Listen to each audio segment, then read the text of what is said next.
তো রাম রাম ভাই সবাইকে। আজকে আমার 75 বার্থডে চ্যালেঞ্জে 9 নম্বর দিন। তো দিন তারপর শব্দের মতো ছোলাটা ছিল, সেটা নিয়ে খাওয়া শুরু করে দিলাম। তারপর জিমে যাবো।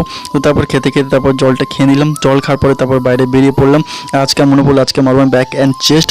আর সব দিনের তুলনায় আজকে সকালে ওদেরটা খুবই সুন্দর। জিমে ঢুকে বাজরংবলী দর্শন করে তাই জিম স্টার্ট করে দিলাম। আজকে মারলাম ভালো করে চেস্ট ফ্লাই, এটা ভালো পেশ আছে চেস্টের জন্য। তারপর জিম স্টার্ট করে বেরিয়ে পড়লাম, বেশ ভালো লাগলো আজকে। তারপরে এসে খাবারটা গুছিয়ে নিচ্ছি, কারণ আজকে বাড়ি ফিরবো, তাই যেতে হবে আমাকে। যেতে মনে পড়লো ট্রেন ধরতে হবে রাতে আমাকে। রাতে বেরিয়ে দেখলাম যে দাদাটা সাইকেল নিয়ে ওয়েট করছে নিজের গার্লফ্রেন্ডের জন্য। অনেকক্ষণ তো ওয়েট করার পরে অটোটা চলে আসছে। অটো থেকে চলে আসলাম টাইম মতো স্টেশনে। আর তারপর ট্রেনের খেলা দেখতে দেখতে ভিড়ের ঠেলা খেতে খেতে টাইম মতো চলে আসলাম একদম স্টেশনে। নামতে নামতে ছুটতে হচ্ছে, কারণ না ছুটলে আমাদের পাড়া টোটোটা পাবো না, তো সেখানে ছুটতে হচ্ছে ট্রেন থেকে। তারপরে টাইম মতো টোটোটা পেয়ে গেলাম, যাচ্ছি এখন বাজে 9:30। আর তারপরে টাইম মতো চলে আসলাম বাড়িতে, এখন বাজে 10:15। তারপরে নাকে যেভাবে রাতের খাবারটা শুরু করে দিলাম, রুটি আছে, স্যালাড আছে। তো চলো আজকে ভিডিওটা আমাদের এখানে শেষ করলাম। ভিডিও ভালো লাগছে চ্যানেলকে সাবস্ক্রাইব করে পাশে থেকো। তো সবাই বলো জয় শ্রীরাম।